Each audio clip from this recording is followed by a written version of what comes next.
Um, if I had to describe my high school experience, I don't think necessarily that it was a negative one. I think I was really fortunate in my case, growing up in California, in the capital of California, actually.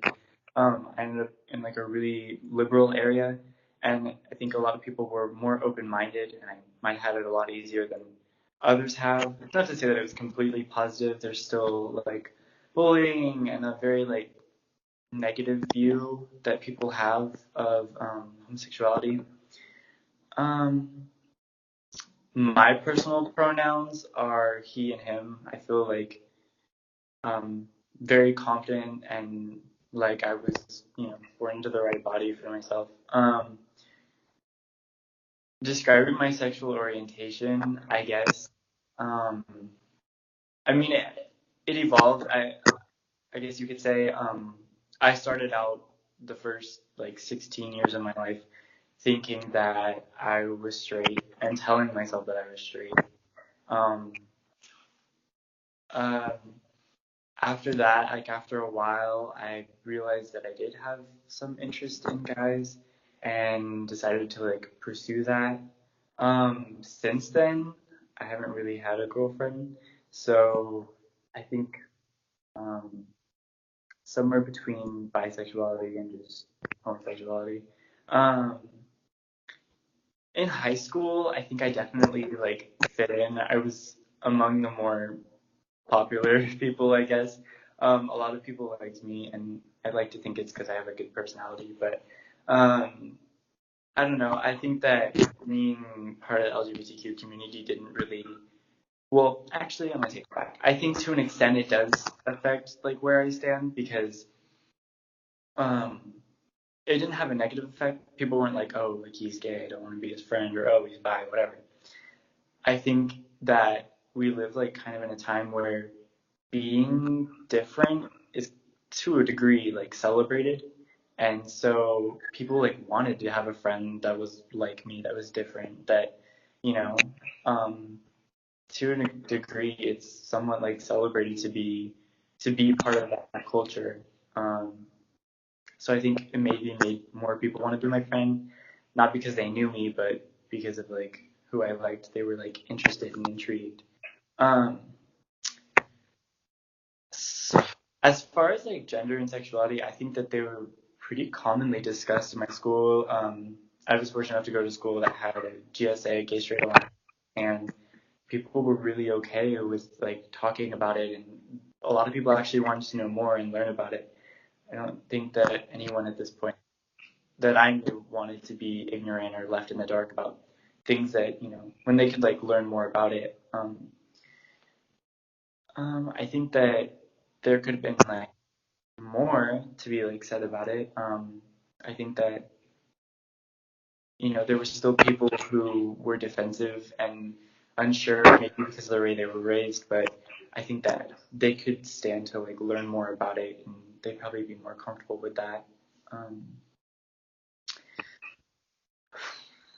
um, I think as far as like myself and some of my friends, I think that some of them really like deviated from like what the normal like gender role was or what their gender norms were. Of like myself, I definitely dressed in a way that is like I still dress in a way that is very like androgynous, and um, I have a lot of friends who they didn't really care as much about like what the stereotypical person would look like or do. There's people who like dressed extremely different, and there's people who shave their heads and dye their hair and all kinds of crazy things, but no one really was concerned about what was expected of them. Um, yeah, I don't think that I think we're getting more to a point where people are okay with being different. The school environment was super inclusive.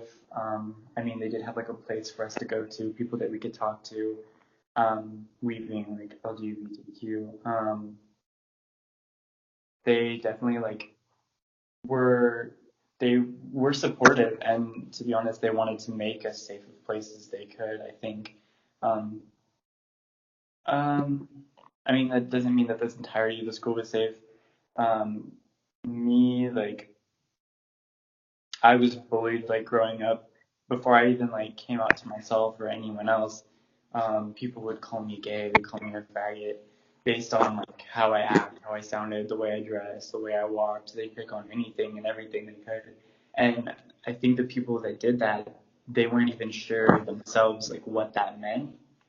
They just kind of like they knew something was different, and I think that uh, as celebrated as differences are, they're not always that celebrated, and people can be really like scared by things that they don't understand. Um, I knew other people that got bullied, and it wasn't. I grew up in like an okay area, like a place that was considered liberal, and it still like was going on. Um, I mean, the only really real like reaction you could have to that is kind of um, I guess fear to an extent. I think that definitely pushed back me accepting who I was and like me accepting others for who they can be. Um, Definitely like makes you like a little bit scared to be different. Um, I think that teachers and administration and the people at the school, they meant well and they meant to defend us in a way that made sense without making things worse for someone who was being targeted. But being in a spot where it happens even after you've told someone, it just makes it feel like they're never doing enough, um, which is really unfortunate. Um, I wouldn't say that the tactics that they were using were effective. They would talk to some people, call their parents, but it never really changed like the fact that they were, like they were afraid of like the differences that maybe me and them had. Um, I think that they really would have benefited from rather than just um, like letting the person know that they were upset with them. They maybe could have talked to them and informed them about why what they were saying was wrong, and what about what they were saying and like how that calling someone gay, calling someone a faggot doesn't have to be a negative thing. Like being gay, being part of that community, um, should be